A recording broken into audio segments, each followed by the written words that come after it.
বন্ধুরা, আমি পড়ার ভিডিও করব। এখন আমি একটা পড়া বলবো, তোমরা সবাই শোনো। ছড়ার নাম রাম রহিম, লিখেছে সুমিতি মুখোপাধ্যায়। রাম বলে, ও রহিম চলো যাই বাজারে। ওখানে এসেছে লিচু, কি দারুণ বাজারে, কিনে নেব কিছু লিচু, দুজনে মিলিয়ে নিজেরাও খাবো আর বাকি সব দেব বিলিয়ে। হাই বন্ধুরা, কেমন হয়েছে?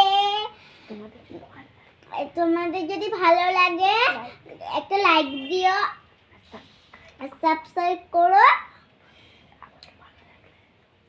আমাদের সঙ্গে যদি মিল থাকে করো।